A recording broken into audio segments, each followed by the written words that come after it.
Now for something very different indeed.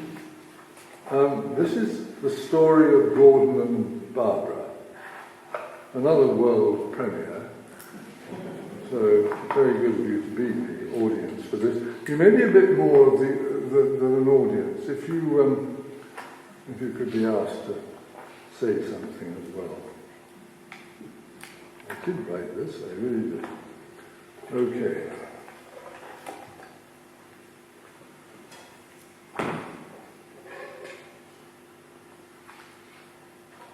The chestnut tree had dismantled its candelabra. Sorry, I should explain before. This is a dialogue, and ends with a coda. So this is Gordon speaking. The chestnut tree had dismantled its candelabra, Barbara. The hawthorn tree was no longer the queen of the May. When I heard that you'd moved from Scarborough to Market Harbour, Barbara, and it seemed such a very long way. And now that you've gone, each day is a dismal day, and the winter wind is chill and the skies are grey. And until you return from Market Harbour to Scarborough, Barbara, I don't anticipate anything being okay. Chorus, he doesn't anticipate anything being okay. One more time, he doesn't anticipate anything being okay. Thank you very much indeed. And now we hear from Barbara. I moved to the Midlands to take up a post as warden, Gordon,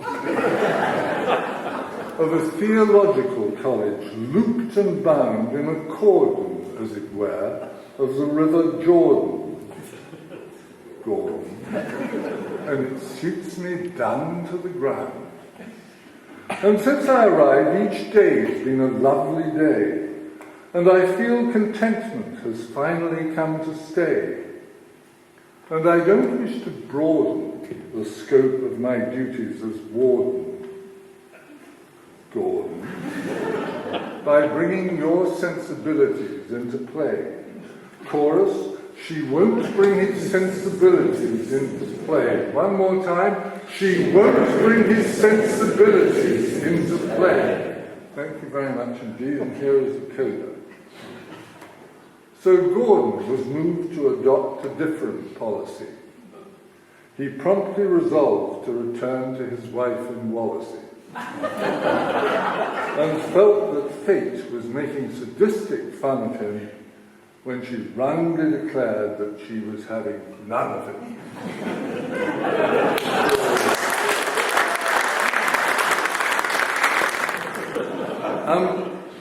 Have we got time for one more? All right, well, I'll just finish with this one, another comic poem at least. It's called The Ambition of Joe Aiello, and I'll finish with this one. Thank you very much for listening to us. Joe Aiello was a gangster in Prohibition Chicago, and he had what seems at this remove an insane wish to be president of the Unione Siciliana, which was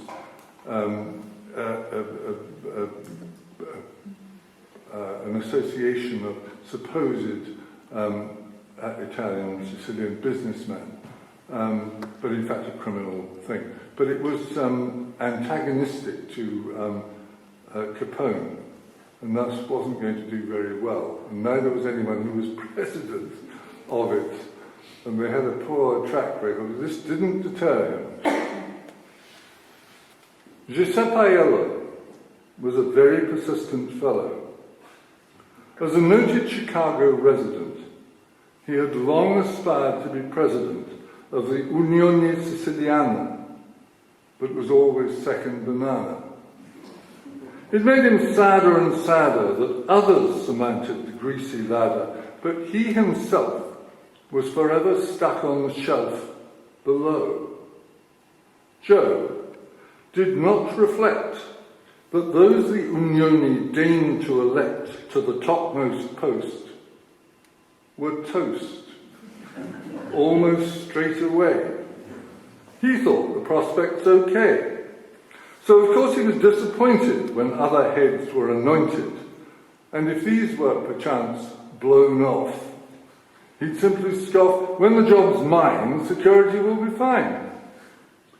But 3 bullets entered the brain of Angelo Jenner, curtailing his reign, and no sooner had Samut Samatuna taken the palm than he suffered identical harm.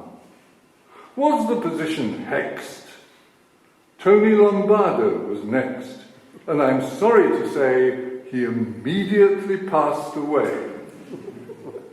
Then Patsy Lolordo was able to get to the head of the table for a brief appearance before his clearance, in the same manner. And then, Hosanna, glory be, at last the position was free. His destiny set in stone, Giuseppe ascended the throne. Was it long and contented, his time at the helm? Did he widen his borders, expand his realm? 59 slugs were put in him by bugs, Moran, or by owls, pals. They weighed 1.5 pounds. I blame his personal staff. Thank you very much.